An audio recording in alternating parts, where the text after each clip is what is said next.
अस्सलामुअलैकुम, मैं हूं ताबिश मीर और आप मुलाहिज़ा कर रहे हैं पीएसएल की खुसूसी ट्रांसमिशंस के 21 की स्क्रीन्स पर। और आज आठवां मैच होना था पीएसएल सीज़न 11 का, जहां हम अगर बात करें इस्लामाबाद यूनाइटेड और पेशावर ज़ल्मी मद्दे मुकाबल थी। इस्लामाबाद यूनाइटेड के हवाले से अगर बात की जाए तो शादाब खान उसकी क़यादत कर रहे हैं और इस टीम में जो सीनियर खिलाड़ी हैं उनमें पाकिस्तान की तरफ से इमाद वसीम है। और हम अगर नज़र डालें राना फ़हीम अशरफ वो भी इस टीम का पार्ट है। सलमान इरशाद वो इस टीम को ज्वाइन कर चुके हैं। उनकी साबिक़ा जो फ्रेंचाइज थी वो लाहौर कलंदर्स थी, लेकिन now he is in Islamabad United. इसके बाद समीन गुल वो इस टीम के साथ मुंसलिक हैं। और साथ साथ अगर बात की जाए मोहम्मद हसनैन, कोयटा ग्लैडिएटर्स से इनका ताल्लुक था, लेकिन आज ये जो है हमें नज़र आ रहे हैं मोहम्मद हसनैन भी इस्लामाबाद यूनाइटेड से। हैदर अली वो इस टीम के साथ एसोसिएट हैं। मोहम्मद फ़ाइक हमने पाकिस्तान शाइन्स की टीम में उन्हें देखा, मोहम्मद फ़ाइक भी इस टीम के साथ है। Salman Mirza one of the finest fast bowler in current era of Pakistan cricket, वो भी इस टीम के साथ मुंसलिक हैं। और मेहरान मुमताज़ इस वक्त हम डोमेस्टिक सर्किट में देख रहे हैं, बड़ी ज़बरदस्त परफॉर्मेंस का मुजाहरा करें। Last but not the least Sameer Minhas बड़े शानदार अंदाज से पाकिस्तान अंडर-19 के लिए उन्होंने परफॉर्मेंस का मुजाहरा किया, वो भी इस टीम का पार्ट बने हुए हैं। तो बड़े ज़बरदस्त जो है ये एक टीम सामने आई है। इसके अलावा अगर हम पाकिस्तान की तरफ से दूसरे खिलाड़ियों को देखें जो हमारे पास टीम मौजूद है पेशावर ज़ल्मी की, वह हमारे साथ जो है मौजूद हैं इफ्तिखार अहमद, खालिद उस्मान, बाबर आजम पाकिस्तान टीम के साबिक़ कप्तान, फिर खुरम शहजाद और साथ साथ अब्दुल समद, एक वन ऑफ द फाइनेस्ट और जो है ऑलराउंडर अब्दुल समद इस वक्त सामने आए। और उन्होंने हाल ही में भी जो मैच हुआ उसमें बड़ी अच्छी परफॉर्मेंस उन्होंने की और बड़ी शानदार परफॉर्मेंस का मुजाहरा किया। पिंडी को जब शिकस्त दी पेशावर ज़ल्मी की जानिब से, तो उस वक्त जो है ये बड़ी ज़बरदस्त बैटिंग कर रहे थे। फिर हमने देखा आमिर जमाल इस टीम के साथ मौजूद हैं। काशिफ अली बड़े अच्छे पाकिस्तान को रिप्रेजेंट भी किया था काशिफ ने, मीडियम फास्ट बॉलर, बड़े अच्छे खिलाड़ी हैं, वो भी इस टीम के साथ एसोसिएट हैं। फिर अगर हम बात करें मोहम्मद हारिस पाकिस्तान टीम के साथ इन एंड आउट रहे, शाहनवाज दानी वो भी इस टीम के साथ है। और अगर हम बात करें मिर्ज़ा ताहिर बेग, आपने इनको मुतादिद मरतबा देखा। फिर पाकिस्तान अंडर-19 के कप्तान फ़रहान यूसुफ, सुफियान मुकीम और अली रज़ा के साथ साथ सुबहान भी टीम के साथ मौजूद हैं। ओवरसीज़ खिलाड़ियों की अगर इस टीम की अगर हम बात करें तो हमने देखा है जेन विंस जो है इस टीम के पार्ट हैं। फिर मैचो बिल्स जो है वो इस टीम के साथ है। मेंडिस को हमने देखा है और दीगर खिलाड़ी भी मौजूद हैं। तफसीली तौर पर हम इस पर बात करेंगे, लेकिन इस वक्त मुझे ज्वाइन कर चुके हैं पाकिस्तान के साबिक टेस्ट क्रिकेटर अनवार खान साहब, किसी तारीफ़ के मोहताज ने अपने के बड़े ज़बरदस्त क्रिकेटर और एक ऐसे ज़बरदस्त शख्सियत ने हमें ज्वाइन किया आज के प्रोग्राम में जिनके घर में शायद क्रिकेट ने परवान पाई। अगर वो घराना पाकिस्तान की क्रिकेट में अपनी कंट्रीब्यूशन नहीं करता तो हम एक बहुत बड़े नाम से महरूम हो जाते। ज़हीर अब्बास साहब, एशियन ब्रैडमैन, उनके छोटे भाई सगीर अब्बास साहब मेरे साथ मौजूद हैं। पाकिस्तान वेटरन्स जो टीम जीती थी, पहली बार हमने टाइटल जीता ओवर 60 का, उसमें भी इनकी बड़ी रिप्रेजेंटेशन है और बड़े ज़बरदस्त क्रिकेटर रहे अपने वक्त के भी और बहुत बड़े डिपार्टमेंट से इनका ताल्लुक रहा। सबसे पहले सगीर अब्बास साहब, मैं आपकी तरफ आता हूँ, आपसे बात कर लेता हूँ। ये दोनों टीमें और इनके स्टैट्स आपके सामने। Islamabad United in and out बड़ी अच्छी परफॉर्मेंस का मुजाहरा कर रही है इस वक्त। आपकी पाकिस्तान टीम के जो करंटली कैप्टन है T20 आए के, वो उनका साबिक़ा जो फ्रेंचाइज थी वो भी इस्लामाबाद यूनाइटेड थी। क्या समझ रहे हैं पाकिस्तान टीम के जो हेड कोच है माइक हेसन, वो भी इस टीम के साथ हेड कोच के तौर पर खिदमत अदा कर रहे हैं, कितना बड़ा कंट्रीब्यूशन है इस्लामाबाद यूनाइटेड का पाकिस्तान टीम के साथ? जी, जब से पीएसएल शुरू हुआ है तब से इस्लामाबाद की टीम तो अच्छी ही बनती आ रही है, क्योंकि इसलिए इस्लामाबाद की टीम अच्छी होती है कि इनके लोकल जो प्लेयर्स हैं वो बहुत अच्छे होते हैं। फॉरेनर्स भी अच्छे होते हैं जो बाहर से आते हैं, लेकिन लोकल्स असल मैच जितवाते हैं। आपको अगर आपकी जिस टीम में लोकल अच्छे हों और उनकी बैटिंग भी आप देखें 7वें 6ठे नंबर तक आपके अच्छे ऑलराउंडर्स जो हैं उनके पास, वही अशरफी है वो सब, तो इनकी टीम बहुत हमेशा से बैलेंस रही है और इनकी परफॉर्मेंस इसीलिए अच्छी रहती है कि इनके पास ऑलराउंडर्स भी बहुत ज्यादा हैं और सबसे ज्यादा बड़ा मेहनत से, और बड़ा और भी टीमें खेलती है मेहनत में, ये नहीं कह रहा, लेकिन ये टीम जब खेलती है तो लगता है कि जीतने के लिए खेल रही है। बाकी खेलती टीमें जरूर हैं, लेकिन मुझे क्योंकि इनके लोकल बड़े तगड़े हैं, देखें इंटरनेशनल प्लेयर जरूर अपने इतना पैसा मिलता है उनको, अपने नाम के लिए जरूर परफॉर्म करते हैं, लेकिन जो आपको अपने मुल्क से और अपने फ्रेंचाइज से ज्यादा लोकल को प्यार होता है, मोहब्बत होती है और मेहनत की शौक होता है, वो लोकल को ज्यादा होता है। तो इसीलिए इस्लामाबाद को मैं बोलूंगा कि हाँ, मेरे हिसाब से वो एक हिसाब से फेवरेट भी हैं जरूर। कोयटा ग्लैडिएटर की टीम बहुत अच्छी है, लाहौर की टीम अच्छी है, इस बार कराची की टीम भी अच्छी बनी है। टीमें तकरीबन सारी अच्छी हैं, लेकिन अपर हैंड थोड़ा सा मुझे हमेशा से और अब भी ये इस्लामाबाद का लगता है, क्योंकि इनकी लोकल पेस की वजह से। जी बिल्कुल। अनवर खान साहब क्या कहेंगे, मैच होता तो शायद बहुत सारी चीज़ें क्लियर हो जाती। बारिश हो रही है, मैच नहीं हो रहा। लाहौर में बड़ी इस वक्त ज़बरदस्त मूसलाधार बारिश का सिलसिला जारी है, तो रंग में भंग डाल दिया बारिश ने, क्या कहेंगे? हाँ, मेरी बात हुई थी लाहौर में। आज एक मेरा दोस्त गया हुआ है वहाँ पे, तकरीबन ये 5:30 बजे की बारिश। तो वो कह रहा था काफ़ी लाहौर में जो है बारिश हुई है। तो अव्वल तो ये है कि अगर मैच कंप्लीट हो जाए तो बहुत बड़ी बात है, क्योंकि हमारे पास इतने इंतजाम अच्छे नहीं होते जो बाहर ममालिक में होते हैं। वहाँ तो उनके पास कवर और सारा कुछ अरेंजमेंट होता है। लेकिन ये है कि ये नहीं पता कि बारिश अभी कितनी देर कंटिन्यू रहेगी है क्या है। लेकिन मैच बहरहाल अच्छा। और अभी सबसे जो अहम चीज़ है वो ये है कि जो अभी टीमें खेल रही मैचेस, एक एक दो दो मैचेस सबके हुए हैं। तो अभी कुछ कहना कबल वक्त है, क्योंकि ज़्यादातर ये है कि 3-4 मैच खेलने के बाद टीम का कम्बिनेशन बनेगा। फिर एक ये है कि क्राउड भी नहीं आ रहा, तो इसलिए इतना जोश और वलवला प्लेयरों में नहीं आ रहा। और फिर एक दो कंट्रोवर्शियल चीज़ें भी हो गई हैं जो आपको भी मालूम है।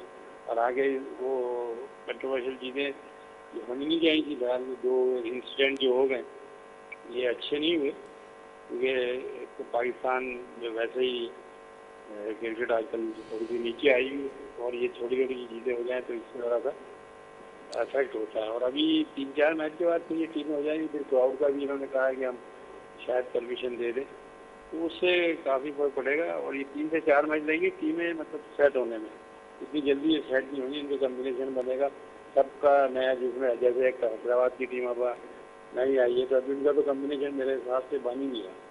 तो अभी थोड़ा सा बिल्कुल टाइम ठीक कहा लगेगा। और आपने। फिर ये भी नहीं पता चल रहा कि उनके साथ वर्किंग जो लोग हैं वो क्या कर रहे हैं क्या नहीं, तो ये सारी चीज़ें देखनी पड़ेगी।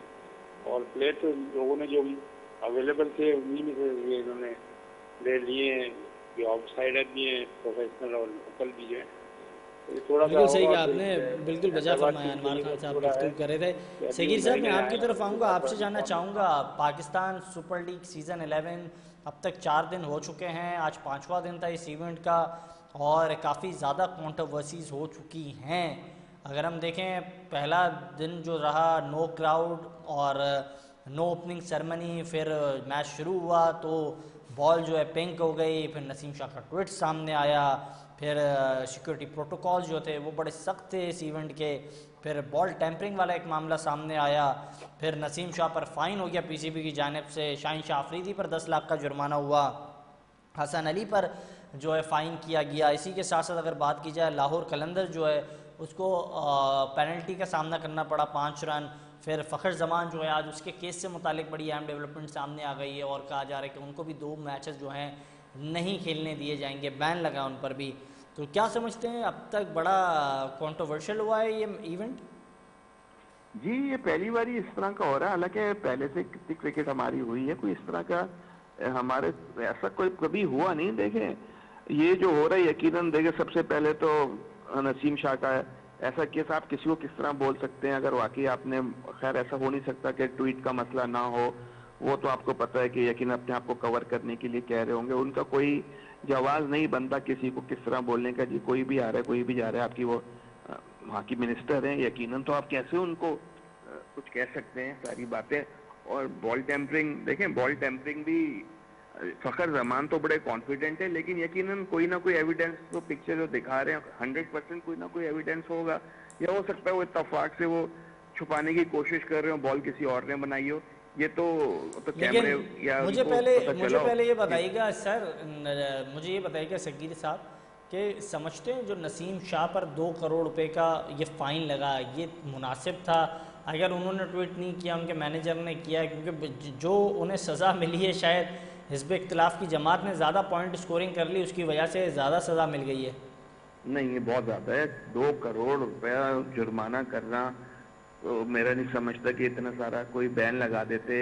कोई आप ये चले ये 3 मैच का बैन लगा देते, या कुछ हल्का फुल्का जुर्माना कर देते, जैसे साइन शाह अफरीदी को भी किया 10 लाख का। तो अपना ऐसा नहीं होना चाहिए। देखिए प्लेयर है, यकीनन गलती हो जाती है, बड़ी गलती है, लेकिन ये है कि चले अगर वो सॉरी कर रहा है, मान रहा है अपनी गलती है अच्छी, तो थोड़ा बहुत आपको ज़रूर उसका ख्याल करना चाहिए।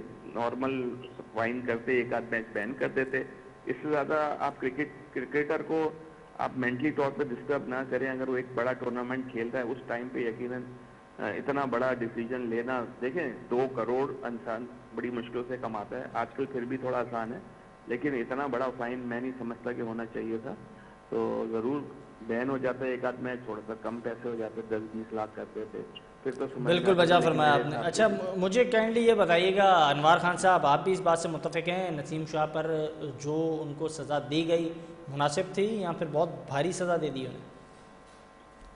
यार देखिए, पहले तो ये बात है कि उनका मैनेजर जिसने भी ये किया वो कह रहा है मैंने नहीं किया, पहले तो उसका तयन होना चाहिए। और ये सारी अभी, लेकिन ये प्लेयर जब ये कॉन्ट्रैक्ट साइन करते हैं उनको सारी चीज़ें मालूम होती है, ये बात नहीं है कि उनको मालूम नहीं है, ये सब चीज़ें मालूम है। और देखिए जो बोर्ड जो है वो गवर्निंग बॉडी है, पाकिस्तान वो रन कर रही है, तो आप उसके खिलाफ वो उनका जो डिसीजन होता है वो आपको मानना चाहिए, उनके अगेंस्ट नहीं जाना चाहिए। तो आप ऐसी बात ना करें, इससे बात करें तो ये जुर्माना जो हुआ है मेरे ख्याल में ये सबको इनको मालूम होता है, क्योंकि जब वो पैसे लेते हैं इनके, तो ये भी इनको मालूम होता है कि हम कितने पैसे दे रहे हैं। और जब उनको पता है कोड ऑफ कंडक्ट में आप किसी के अगेंस्ट नहीं जा सकते, इसी कहते हैं कि ये जो आपने आदमी रखा है, जो आपका एम्प्लॉय है, तो ये ऐसा होना नहीं चाहिए। लेकिन अब बड़ा हो गया, अब ये तो पीसीबी के चेयरमैन है, या माफ़ कर सकते हैं या उसको एज इट इज रहने देते हैं, क्योंकि ये अब दूसरा कोई इसमें कर नहीं सकता, क्योंकि कमेटी का डिसीजन आ गया है और ये अनाउंस भी हो गया है। तो अब उनको तो वो करना पड़ेगा, या तो फिर वो क्रिकेट नहीं खेले। बिल्कुल, ये सारी चीज़ें देखनी होंगी, बहुत ज़रूरी है। इस वक्त मैं अपने नाजरीन को बताऊं कि जो लाहौर के कज़ाफ़ी स्टेडियम से अपडेट सामने आ रही थी, मौसम की जो ख़राबी थी, बड़ी तेज़ और मूसलाधार बारिश हो रही थी, जिसके पेश नज़र मैच जो है उसको डिले किया गया था। लेकिन इस वक्त ये अपडेट सामने आई है कि बारिश जो है वो रुक चुकी है, थम चुकी है, और एम्पायर्स जो हैं वो इस वक्त ग्राउंड का मुआयना कर रहे हैं। अब से कुछ देर में पता चल जाएगा कि आया मैच होगा, कितने ओवर्स पर मुश्तमिल होगा या नहीं होगा। ये इस वक्त की जो डेवलपमेंट है वो हमने चाहा अपने नाजरीन के साथ शेयर करें। ओवर टू यू जनाब सगीर अब्बास साहब। फ़खर ज़मान के केस पर बात कर लेते हैं। फ़खर ज़मान का जो ये मामला था, अब कुछ लोगों का ये भी मानना है, मैं साबिक जो क्रिकेटर्स थे उनकी गुफ्तगू भी सुन रहा था, वो कह रहे थे ऐसा हुआ नहीं है, आपने उसको नई बॉल थमा के दी, वो बॉल को चेक कर रहा था और चेक करके उसको उस तरीके से दबा रहा था, बॉल बना ही नहीं है। अब आप क्या समझते हैं, क्या बॉल बनाने की कोशिश की है, जिसको हम कहते हैं आर्ट ऑफ मेकिंग बॉल, ये हुआ है, या फिर it is legitimately things done very deliberately?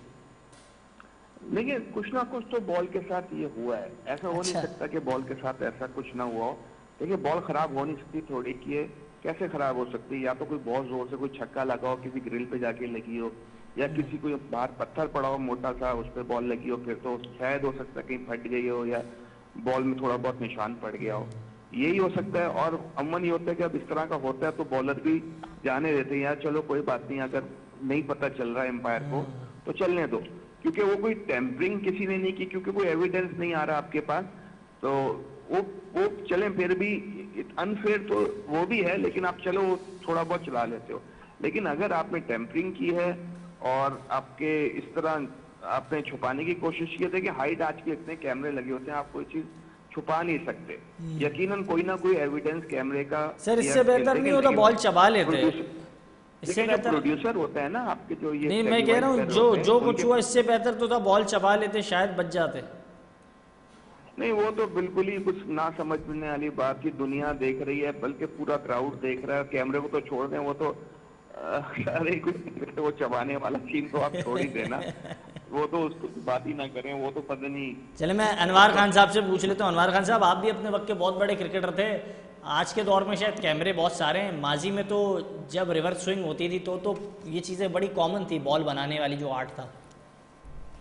नहीं, बॉल तो देखिए हमेशा से बनती रही है, और ये है कि वो पकड़ने वाली बात है, तो जाहिर बात है कैमरे में लोग इतने होते हैं तो वो अब चीज़ छुपती नहीं है, मतलब आ जाती है। और वैसे जो हमारे यहाँ डोमेस्टिक क्रिकेट होती है क्या होती है, उसमें ये होता है कि नहीं होता, लेकिन अब आजकल जो मैचेज पिछले दिनों हमने देखे उसमें भी टीवी आ गया है, लेकिन इसमें ये कैमरे वगैरह कम होते हैं। और तो मुझे ये बताएं सर, मुझे ये बताएं, ये जो बनी हुई बॉल होती है ये कराना ज़्यादा आसान होती है, बॉलर के लिए ज़्यादा फेवरेबल होती है, या बैटर के लिए ज़्यादा फेवरेबल होती है? जो क्रिकेटर्स हैं उनको तो ज़्यादा बेहतर पता होगा। उसमें ये होता है ना कि बॉलर जो है, बॉलर की कंडीशन चेंज करता है, तो जाहिर बात है वो बॉलिंग का एडवांटेज होता है। अच्छा। वो इसीलिए तो वो चेंज करता है, वो बैट्समैन के लिए थोड़ी चेंज करता है, वो तो अपने देखता है। लेकिन ये है कि इसमें पूरा एविडेंस उनके पास आ गया, क्योंकि एम्पायर ने जो मैच में देख रहा था उसी वक्त उसने जो है 5 रन वो फाइन कर दिए थे। तो कोई एविडेंस तो होगी, क्योंकि बगैर एविडेंस के एम्पायर फिर 5 रन दे नहीं सकता। मतलब उसने समझा कि बॉल के साथ, और ये लॉ में है कि आप बॉल की कंडीशन और शेप चेंज सही। करेंगे तो आप पर फाइन भी है और 5 रन पेनल्टी भी देंगे। तो आप ये है कि जो रेफरी साहब से नाम तो आए हैं श्रीलंका के, उन्होंने कुछ देख के ऐसे फाइन किया, क्योंकि बगैर देखे या कोई सबूत के इस तरह का फाइन नहीं किया जा सकता, वरना वो खुद लिपेट में आ जाएंगे। अच्छा, क्या कहेंगे सगीर अब्बास साहब, आप इस हवाले से क्या कहेंगे? मुझे ये बात थोड़ी समझ में नहीं आ रही, क्योंकि बॉल बनाने का आर्ट शायद बॉलर ज़्यादा अच्छा जानता होगा बानिस्बतन बैटर के। फ़खर जमान इतने अच्छे से क्या बॉल बनाने की महारत जानते हैं कि उनके हाथ में बॉल आई, उन्होंने सेकंड्स में बना भी दी, थमा भी दी हारिस को? ये देखिए, बॉल तो कोई भी बना सकता है, बॉल बनाने के तरीके होते हैं। हमारे ज़माने में रेगमार होता था, फिर बॉटल का टॉप होता था, और फिर बाद में कड़ा इस्तेमाल हुआ। अनवर भाई माशाल्लाह से पाकिस्तान से खेले और है भी फास्ट बॉलर, तो इनको भी ज़्यादा पता होगा। बहुत तरीके होते हैं, सिली वाला जो बैठा होता है वो बॉल बनाता है। मतलब इसके भी अलग से मास्टर होते थे हमारे ज़माने में तो बॉल बनाने के। इवन हमारे एम्पायरों के जेब, पहले एम्पायर वो लंबा सा चोगा सा पहनते थे जिसकी जेबें बड़ी होती थी। लंच के वक्त, राज बता रहा हूँ, बताना नहीं चाहिए, जेबों में बॉल रखते थे, बॉल बनी भी अंदर डाल देते थे, पुरानी बॉल निकाल लेते थे, ऐसा भी बहुत हुआ है। तो अलग अलग तरीके होते हैं बॉल बनाने के, लेकिन यकीनन जब बॉल बनता है तो बॉलर ही को फायदा होता है, रिवर्स स्विंग होता है। और रिवर्स स्विंग स्पीड में अगर 135 भी चले स्पीड है किसी बॉलर की और रिवर्स स्विंग हो रहा हो तो उसको खेलना इतना आसान नहीं होता। लेकिन अभी भी ये देखें ना, आपको रिवर्स स्विंग क्या, यॉर्कर क्या, हर किस्म के बैट्समैनों को अब तरीके आ गए हैं, पीछे मार देते हैं शॉर्ट यॉर्कर पे, तरीके बहुत आ गए। लेकिन अच्छा, लेकिन यॉर्कर बुनियादी सवाल पर अब आ जाते हैं। मुझे सगीर साहब ये बताइएगा, चले बॉल बनी या नहीं बनी वो तो एक अलग बहस है। हारिस रऊफ पर एतमाद किया, कप्तान ने आखिरी ओवर उन्हें दिया, कहा 16 रन बचा देना, वो पेनल्टी लगने के बाद 14 रन जो हैं वो 9 रन में तब्दील हो गए, जो कुछ हुआ। लेकिन अब अगर बात की जाए जनाब हारिस रऊफ के हवाले से, फ्रॉम मेलबर्न, फिर हम यूएसए के खिलाफ जो मैच देखें यूएसए में हुआ, और कल का जो आपने मैच देखा, कई ऐसी झलकियां हैं जो शायद बताती हैं हारिस रऊफ डेड ओवर्स के बॉलर नहीं हैं। अब हारिस रऊफ के लिए आप जैसे सीनियर क्रिकेटर, अनवार खान भी मेरे साथ मौजूद हैं, आपने क्या जहन में खाता खींचा है? देखिए, इनको तो सबसे पहले अब इनकी कप्तान की कैलकुलेशन ही गलत थी। मुस्तफिजुर रहमान जो हैं बहुत अच्छे बॉलर हैं, डेथ बॉलर की बॉलिंग बहुत अच्छी करते हैं। उनका एक ओवर बचा रह गया, अगर आप लास्ट ओवर वो करा रहे होते तो हो सकता है वो 9 रन भी ना देते, हो सकता है दे देते, मुश्किल होता है। लेकिन हमेशा से हारिस रऊफ तो बॉलर ही नहीं है आखिरी ओवर्स के, वो तो बीच बीच में बॉलिंग कर लेते हैं जब सर्कल खुल जाता है, क्योंकि एक तो स्लो रन बहुत करते हैं, ऊपर से उनका पेस इतना है, उनको एज भी लगता है तो चौका हो जाता है। देखिए, जितना तेज बॉलर होगा T20 में थोड़ा एडवांटेज मिल जाता है बैट्समैन को, क्योंकि जब बॉल तेज आ रहा होता है और उसका जो एज भी होता है वो भी चौका हो जाता है। आप बाउंसर कर रहे हैं, वो कट हुक मारा, वो टॉप एज लग गया, वो भी छक्का हो गया कीपर के पीछे से।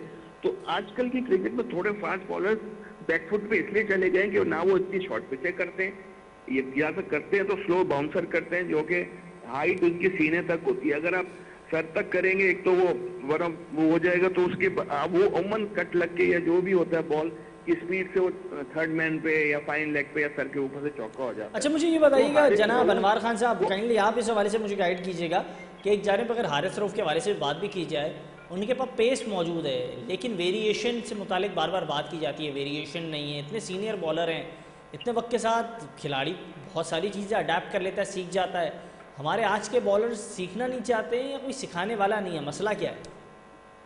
देखिए, बात यह है कि बेसिक ये है कि इन लोगों ने इतनी फर्स्ट क्लास क्रिकेट वो नहीं खेली है। अब इसी खेल के आजकल जो ये है ना कि थोड़े से मैच खेलो और आप ज़रा सा भी परफॉर्म कर दो तो फ़ौरन आप इंटरनेशनल लेवल में आ जाते। तो बेसिकली ये है कि अब इतने अरसे के बाद वो मंदिर बॉलर और कप्तान ने इनको ओवर इजीली दिया था यार, ये हमारे सबसे सीनियर बॉलर हैं और ये कम से कम इस मौके पर संभालेंगे। लेकिन आजकल T20 क्रिकेट में आप कुछ भी नहीं कह सकते, किसी टाइम भी कुछ हो सकता है। आप कोई दूसरे बॉलर को भी देते हैं, उससे भी रन पड़ जाते हैं। लेकिन बात ये है कि उन्होंने, कप्तान ने ये सोचा कि ये मेरा बेहतरीन बॉलर है, इसको मैं ये ओवर दूँ तो ये शायद मैं तुझे भी ये बता लेगा। लेकिन 2020 में जो आगे बैट्समैन खेल रहे थे क्योंकि वो तो सोचने को हमने रन करने, तो वो चलाते हैं और उसमें लग भी जाती हैं बात शॉट है। तो फैसला तो कप्तान का सही था क्योंकि वो तजुर्बाकार बॉलर थे और इसलिए उनको दे गया। लेकिन मैं फिर उसी तरफ आ जाऊँगा कि सीखने का जो है ना, इस क्रिकेट में आगे आप सीख भी सकते, आप उनको और मतलब ट्यून कर सकते, बता सकते हो, और वो सब यकीनन वो लोग बताते हैं। और इतने टॉप के कोचेज हैं और ये हैं सब, तो कोशिश करते हैं कि यार ये हम करें। लेकिन अब ये है कि बॉलर क्या होता है हाथ में कि वो क्या करे, या बैट्समैन जो भी है परफॉर्म करे। लेकिन 2020 में कुछ भी हो सकता है। कुछ भी हो सकता है, बिल्कुल ये बात तो आपने वजह फरमाई। T20 क्रिकेट जो है वो लॉटरी क्रिकेट है, कुछ भी कभी भी कहीं भी हो सकता है। जो पिंडी ने इतना बड़ा हदफ दिया, इसके बाद भी उसको चेस कर लिया। पेशावर ज़ल्मी ने बड़ी शानदार परफॉर्मेंस का मुजाहरा किया। क्या कहेंगे कुछ ओपनर्स जो हैं, ऑलराउंडर्स को हमने बड़ा मामूली ऑलराउंडर समझा था, अब वक्त के साथ उनकी शायद परफॉर्मेंस क्लिक कर रही है, वो बता भी रहे हैं, एक्सप्रेस भी कर रहे हैं।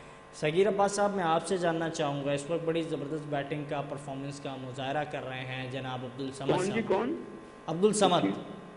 तो अब्दुल समद के मुतालिक आपका क्या ओपिनियन है? ये देखें, बहुत अच्छी हिटिंग करते हैं वो। जब वो हिटिंग करते हैं तो बिल्कुल स्टिल होते हैं, बड़ा उनका बैलेंस अच्छा होता है। देखिए, अच्छी हिटिंग वही कर सकते हैं जिसका बैलेंस अच्छा हो वाइल जब वो हिटिंग कर रहे होते हैं। और देखें, चौथे पांचवें नंबर पे जब वो जाते हैं, छठे नंबर पे, तो ओवर्स भी कम रह जाते हैं। कभी वो कामयाब होते हैं, कभी नहीं होते। लेकिन आजकल उसको चौथे नंबर पे भेजा तो उसके पास थोड़ा सा सेट होने का भी टाइम होता है। तो वो यकीनन, मैंने जो उनको जितना भी देखा है अभी तक, मुझे वो काफी अच्छे प्लेयर लगे हैं बहुतों से। अगर उन पे सही काम किया जाए, अगर वो खुद सही तरीके से मेहनत करें अपने आप पे, लेकिन सर ऐसा वो ऐसा तो जरूर नहीं होगा हमारे सिस्टम में माजी में रिसेंटली, अगर मैं जाऊँ ज़्यादा दूर नहीं जाता, अगर हम बात करें तैयब ताहिर की, बड़े अच्छे आपके ऑलराउंडर वो भी साबित हो रहे थे, लेकिन आपके सिस्टम ने उसकी जगह बनाई नहीं वैसी। खुशदिल शाह और हुसैन तलत पर आपने बड़ा रिलाई किया। अब जो हालात हैं, इन हालात में आमिर जमाल, आप आमिर जमाल जैसे टैलेंट को वेस्ट कर रहे हैं, जानदत खान को आपने डेब्यू करा दिया, तो ये सारी गलतियाँ हमारी शायद सिलेक्शन कमेटी कर रही होती है बार बार।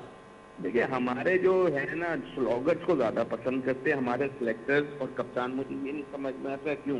देखें, प्रॉपर बैट्समैन भी मैच जितवा सकता है, छक्के चौके भी मार सकता है, ऐसी बात नहीं है। अब्दुल्ला शफीक को देखें, जब वो अच्छा खेल रहे होते हैं, छक्के भी मार रहे होते हैं, चौके भी। देखिए, आपकी बेसिक स्ट्रांग होनी चाहिए, चाहे वो किसी किस्म की भी क्रिकेट हो। हमारे पास बेस ही नहीं होता, हमारे पास बस जो फ्रंट फुट लोगों को आगे आगे लेकिन की सर बॉल ये पर एक चीज़ समझ करते में हैं। नहीं आ रही ना, एक चीज़ समझ से बालत आ रहा है। मैं जनाब अनवार खान साहब आपसे जानना चाहूँगा, कुछ ऐसे खिलाड़ी हैं शायद उनसे मुताल्लिक अब हमारे सिस्टम ने सोच लेना चाहिए कि नाउ इट्स टू मच, बहुत हो गया, now it's enough. Mohammad Aamir आपकी क्रिकेट का फ्यूचर नहीं है, माद वसीम आपकी क्रिकेट का फ्यूचर नहीं है, आसिफ अली आपकी क्रिकेट का फ्यूचर नहीं है।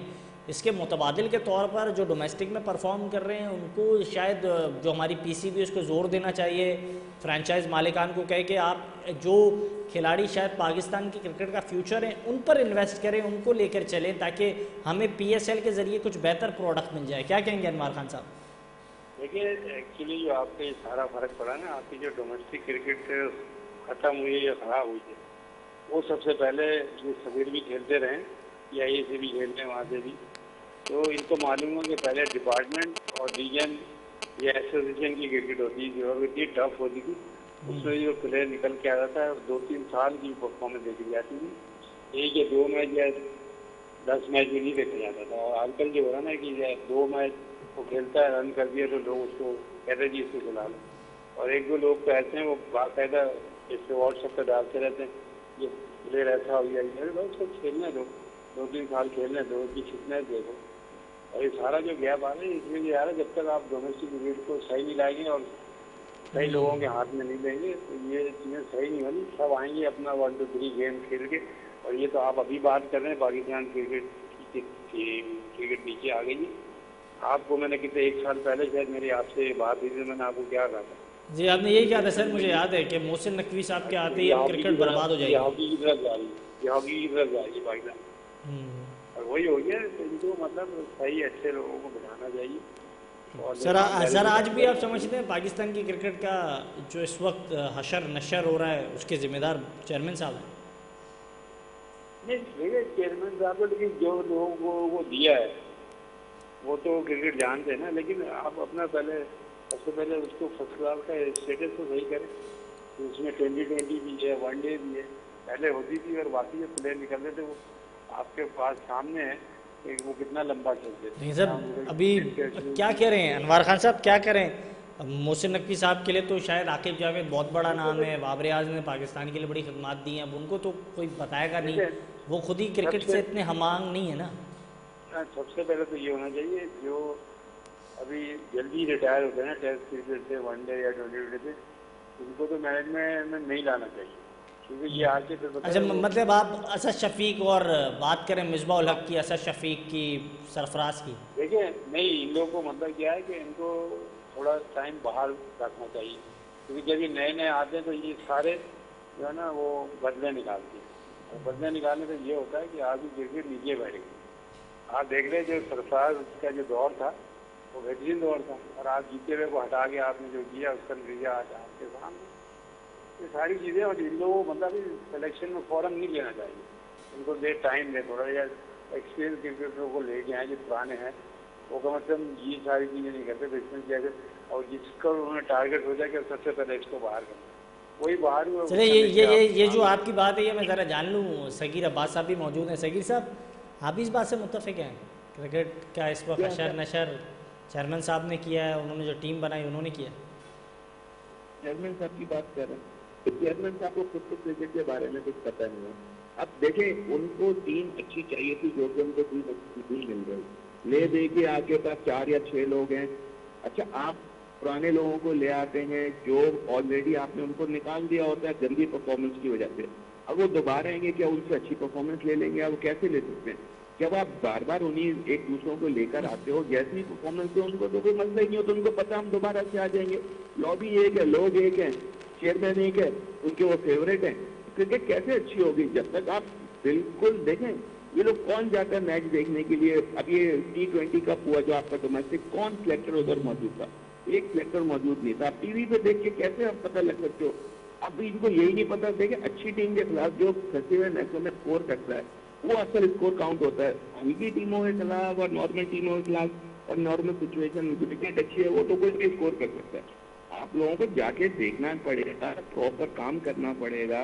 देखिए, इंडिया की टीम इसीलिए गई कि उन्होंने अपनी टीम लड़कों पे काम किया, और वहाँ पे ये 2 नंबरी नहीं है। हमारे तो मुल्क में हर चीज में 2 नंबरी हो गई है। 2 नंबरी क्या मतलब, तो 3 नंबरी हो गई। पैसा इतना इन्वॉल्व हो गया, पैसा खिला दो तो वो सिलेक्ट हो जाते हैं। हर जगह पे यही चल रहा है, तो छोटे लेवल से लेके बड़े लेवल तक भी यही चल रहा है। तो भाई जब ये होगा, आप मुल्क के लिए संतुष्ट हो गए, तो अल्लाह ताला भी ऊपर बैठा हुआ है ना, ऊपर देख रहा है ना। देखिए, आपका अभी भी आपका जो मुल्क है, आपकी टीम है, ये 3rd ग्रेड हो गई है। इसको ठीक होते होते भी कम से कम 4 से 5 साल लगेंगे कि रिकग्नाइज में आए कि हाँ भी ये भी कोई टीम है। आपकी टीम बहुत पीछे चली गई है। इवन आप बांग्लादेश और जिम्बाब्वे ऐसी टीमों से भी आप हार जाते हैं और हार सकते हैं। अब आप वो नहीं सोचें कि आपका ऊपर टॉप 3 या टॉप 4 में आ सकते हैं। जी नहीं, बहुत बहुत मुश्किल हो गया।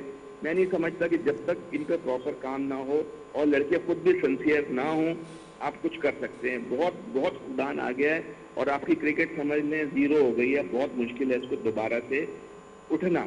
अगर उठी भी तो 2-3 साल लगेंगे, और वो भी कोई प्रॉपर अगर इसको उठाने वाला आया तो। हाँ जी, बिल्कुल, कोई उठाने वाला आया तो चीज़ें बेहतर होंगी। जाते जाते आखिरी सवाल मैं अनवर खान आपसे भी करना चाहूँगा, फिर जनाब सगीर साहब से भी करना चाहूँगा। इस PSL के बाद कुछ बेहतरी देख रहे हैं पाकिस्तान टीम के प्रोस्पेक्ट से? आप सीनियर खिलाड़ी हैं, आप समझते हैं ये सीज़न 11 जो है पाकिस्तान को शायद अच्छे टैलेंट फराम कर सकेगा? देखिए, हर दफा PSL में 2-4 प्लेयर तो निकलते हैं ना, ये बात नहीं है कि नहीं, प्लेयर तो आते हैं और टैलेंट भी है, इसमें कोई शक नहीं है। सही, टैलेंट भी है, बस बात यही है कि आप सिलेक्शन सही करें और मतलब ये बदले ना लें। आने के बाद जब जा देगा जूनियर सेलेक्टर ही मतलब प्लेयर होते हैं, फ़ौरन वो सिलेक्शन में आ जाए। अजहर अली अभी था पिछले दिनों, जब ऐसे सभी तो अभी भी हैं। तो मतलब ये लोग इतना वो एक्सपीरियंस नहीं है सिलेक्शन में। ठीक है, बहुत अच्छे प्लेयर हैं, इसमें नो डाउट। अभी जिनको ये लेके आते हैं, और एक तो जो मुस्तकिल वो अभी चले ही आ रहे हैं सिलेक्शन में, तो अब ये रहेंगे तो टाइम लगेगा संभलने में। और ये सब जो है ना बस सोचते हैं कि यार जैसा भी है टाइम निकालो, और वो हर दफ़ा सिलेक्शन बनती है वो उसमें आ जाते हैं। ये जल्दी मेरा ख्याल है कि जो रिटायर होते हैं क्रिकेटर। जी बिल्कुल ठीक कहा आपने। सकीर साहब आप क्या कहेंगे इस पर? किस चीज में क्या सवाल किया था आपने भाई? आवाज कम आ रही है। जी मैं ये कह रहा हूँ कि क्या समझते हैं इस इवेंट के बाद टैलेंट हमें बेहतर मिल सकेगा? टैलेंट मैं थोड़ा सा एग्री नहीं करता, टैलेंट आपके पास है ही नहीं, बहुत बहुत कम टैलेंट रह गया है। पहले ऐसे प्लेयर हुआ करते थे, पहले ऐसे टैलेंट होता, अब समझते 15 से 20% आपके पास टैलेंट रह गया। अब वो टैलेंट अगर थोड़ा सा ऊपर भी आता है, आप एक आध मैच खेल के उनको ड्रॉप करते तो आप उनको प्लेयर बनाते नहीं। प्लेयर्स बनाते तो नहीं, हमारे सिस्टम की बड़ी खराबी है जिसकी वजह से चीज़ें बेहतर नहीं हो पा रही हैं। बिल्कुल ठीक फरमाया। वक्त का थोड़ा तकाजा है, आज वक्त थोड़ा कम है। सगीर साहब आप बड़ी ज़बरदस्त गुफ्तगू कर रहे थे, अनवार खान साहब भी मेरे साथ मौजूद थे। आप दोनों मौजूद मेहमानों का बहुत बहुत शुक्रिया। आप मुलाहिज़ा कर रहे थे हमारा प्रोग्राम जिसमें बड़ी तवील गुफ्तगू हो रही थी पाकिस्तान के क्रिकेट के फ्यूचर के हवाले से। इस हवाले से हमारी ट्रांसमिशन जारी रहेगी PSL के दौरान। आज के लिए इतना इजाज़त दीजिएगा, अल्लाह हाफ़िज़।